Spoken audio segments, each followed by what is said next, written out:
In an effort to create inclusive communities, colleges and universities nationwide are opening their doors to students with intellectual disabilities through a variety of transition programs, adding intellectual diversity to the campus landscape.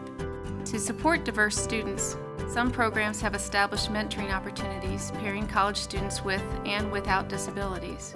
These students make a commitment to work together, support one another, and learn together about human diversity.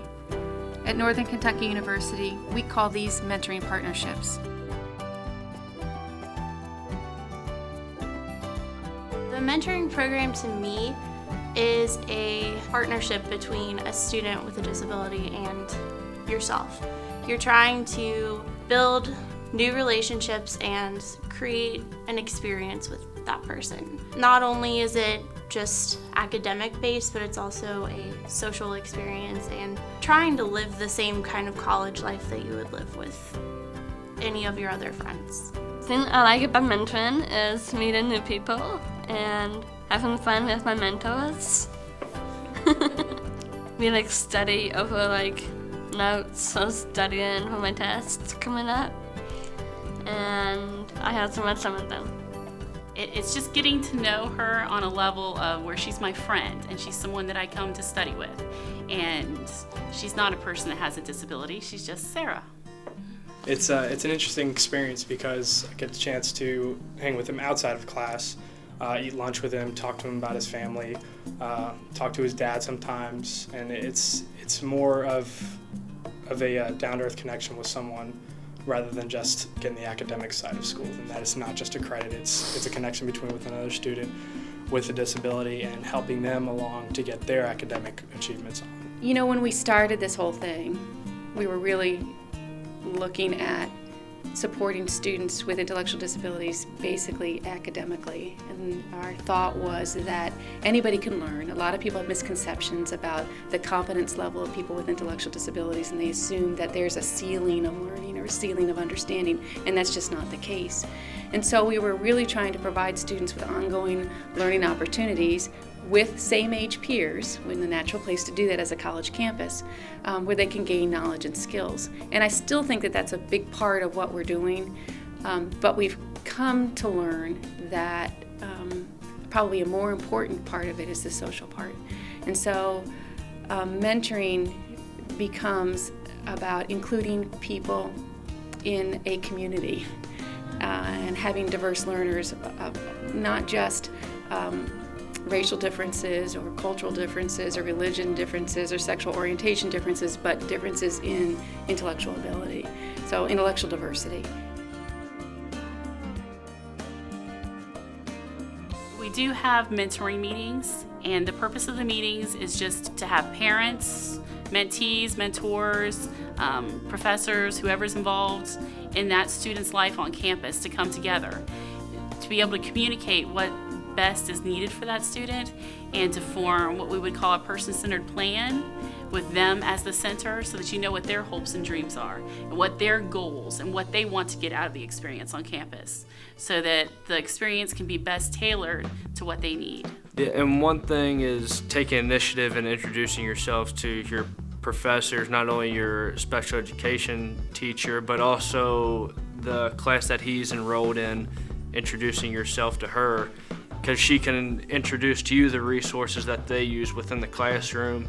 Just prepare yourself before meetings. Don't just go in there and wing it. Find out what works for you and find out what works for him. The ability to make adjustments is important because some strategies are going to work, some strategies aren't going to work. We just tried to relax and have fun, so I would ask him about himself, or I'd ask him what he did that weekend, or tried to make things more about the personal aspects instead of just focusing on being a teacher. No matter how many differences we had in our lives, there was something we connect, and those happen to be old Nickelodeon cartoons and old Disney cartoons, so we were able to talk about those, and I can notice it made Andrew a lot more comfortable. I think probably introducing themselves to the professors and probably see what see what the student needs, I guess. Yeah, it's very important to be there all the time, and if they're not going to be here, they need to email the mentee or of some sort, or text or call at some point.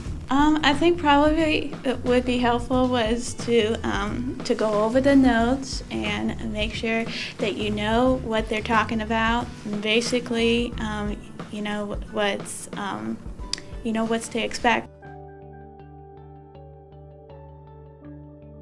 I think to be a good mentor, you just have to have an open mind and be willing to get to know someone, to be their friend, to think of it as just a new person that you're meeting, a new person in your life that you want to bond with, and not as a project or something that just needs to be done, but something that you want to do. Showing up on time. This dude over here, being my mentor, is having fun. Well, I think the qualities of a good mentor are the same qualities of being just a good employee, a good person, a good citizen. Showing up on time, being dependable, being respectful, valuing diversity, following through is important. Communication, I can't capitalize that enough, that to be able to say I can't be there because is important.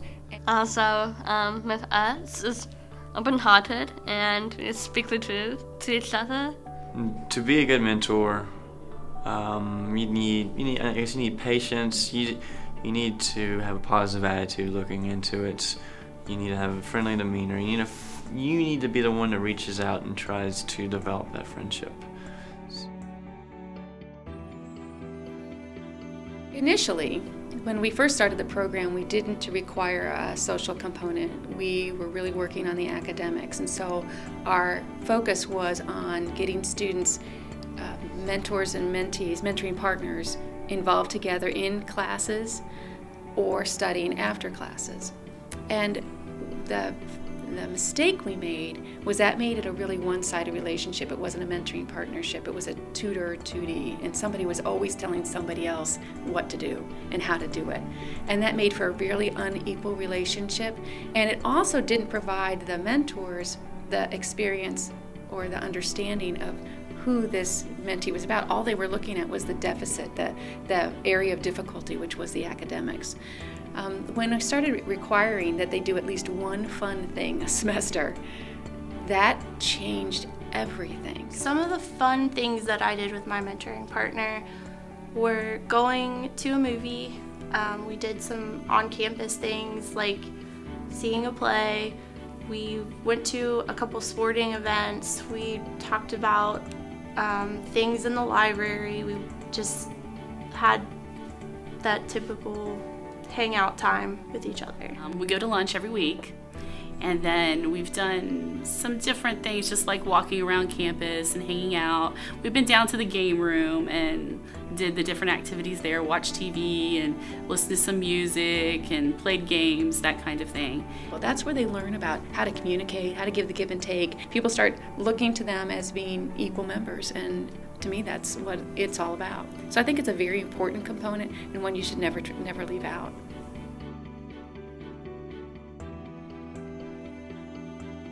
As individual students, I think they learn a lot about themselves, about their preconceived notions of disability, stereotypes that they might have had coming in. Even people who want to be a special education teacher for their career oftentimes still come in with preconceived notions or stereotypical notions about what it means to have an intellectual disability.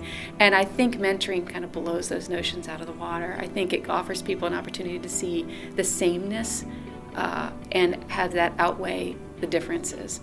I think others should be involved in the mentoring program because it is just a great opportunity to get to know someone whom you may not otherwise have met.